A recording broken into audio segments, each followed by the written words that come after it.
All right, I'm gonna clap one more time. Hello, welcome to RedHawk Real Reviews Live. I'm in a studio now for the first time ever. Anyone who's read my articles, I'm Nathan DeVisser. You've seen me on paper, and now you're seeing me live. Today we're gonna be talking about Marvel Phase 4, and we're gonna begin with its questionable start. So I actually didn't realize this when I was double checking to make sure all my notes were right. Black Widow was the first Phase 4 movie. Yeah, and it was very, very mediocre. I did not like the villain at all. The plot was meh.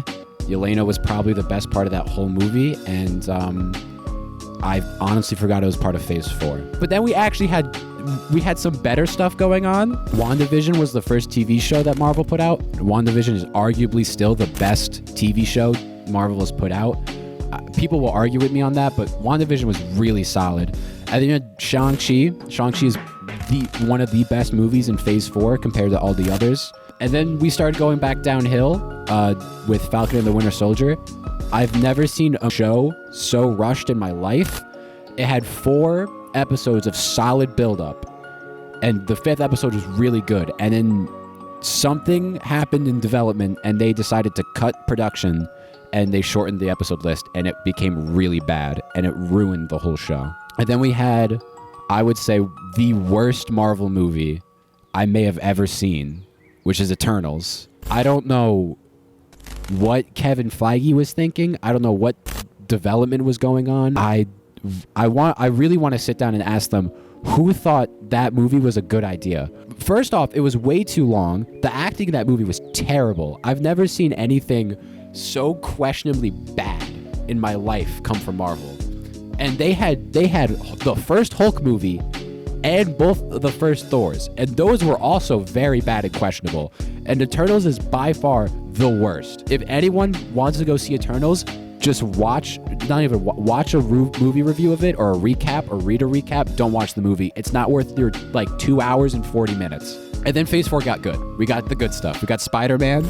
Spider-Man, one of the best movies in Marvel, period. We had Tobey Maguire come back and Andrew Garfield, and that was probably the best Marvel Spider-Man I've seen. I think it's better than Homecoming, and I think it's better than Far From Home. Doctor Strange in it was a little meh, but I like Doctor Strange way more as a side character than a main character. I felt the same about him in Infinity War compared to his first main movie. He's a much better side character than a main character. And then we got the good TV shows. We had Loki, Hawkeye, Moon Knight. Moon Knight was so good. Okay, I love Oscar Isaac. Such a good actor. He's in everything now. He's in Star Wars. He's in Dune. Such a great actor. Love him so much. He needs to be in more stuff. Because Moon Knight is so good, and it does a really good job of showing the difference between Oscar Isaac and his acting capabilities of portraying different personalities so quickly on camera. It's so fluid. It's such good transitions. CGI is questionable for a lot of the show. There's some scenes that are very, very obvious, but for the most part, it's a good show. Loki plot was really good. I love the ending to Loki. I think that introduction of Kang is one of the best villain introductions next to maybe Thanos. And then we got back to the bad stuff, or it's Marvel. It's average Marvel. Doctor Strange was the most average Marvel movie I've ever seen in my life. I know I said it was really good. I rewatched it. My opinion has changed. It's still a good movie, I think, overall, but it's good for a Marvel movie. It's not a good movie in general.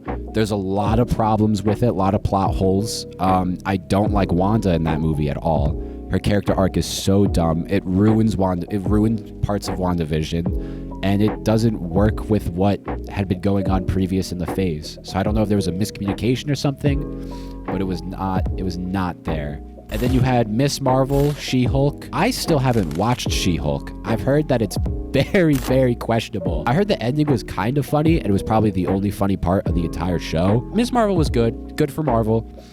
I liked the main character. The story was there. It's your average Marvel show. It was a good introduction to the character. A lot better than the other stuff that Marvel was putting up before it, but it's average Marvel. Same with What If. I was really hyped for What If. I was kind of disappointed. The first few episodes are really, really mediocre. The first episode is really bad. Peggy as Captain America. Not that I have anything against that plot point. It's just, it didn't really work.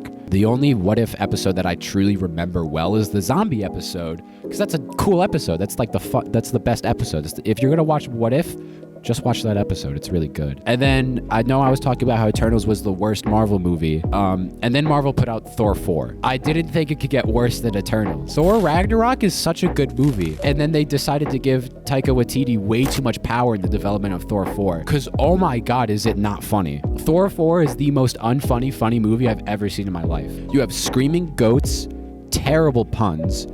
Thor is the dumbest I've ever seen. You have kids wielding powers at the end of the movie to beat him. I don't know if I'm more disappointed with Thor's character or Gore's lack of screen time in that movie. Natalie Portman does a terrible job as Lady Thor. Okay, hot take. I don't think Natalie Portman's that good of an actress. I've seen her in stuff where she is good, but overall, inconsistent, and I don't like her as Jane Foster. Then we got back to the good stuff. Werewolf by Night, really good special. Marvel needs to do more of this, like, we're trying new things and doing different stuff, because Marvel's been sticking to such a formula for so long that it just doesn't work anymore. We're all so used to it. And then Black Panther, Wakanda Forever, that's a movie. That was a good way to end Phase 4. They started off questionable with me forgetting that Black Widow was even the start, and they ended strong with Black Panther. Black Panther was a movie that had character, it had purpose, and it made me cry. I cried at least 4 times in the theater watching that movie. That movie is really, really heart-wrenching, especially because of the Chadwick Boseman stuff, it's still unfortunate. Rest in peace, Chadwick Boseman. I love Namor as a villain. I love his introduction. I love the tone of the movie. The music is really good. Black Panther is such a solid movie overall that it really helped what Phase 4 was lacking, which is what I would say is character.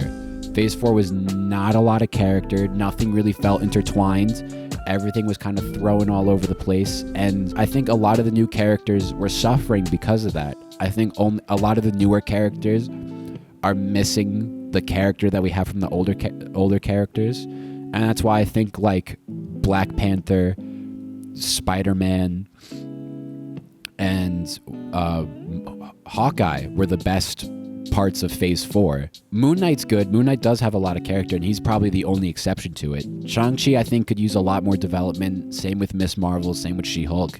They still have a lot more growth to do. But that was my Phase 4 wrap-up. I don't know what I'm going to talk about next time. We're going to have to sit back and think about it. But this has been RedHawk Real Live, and thank you so much for watching.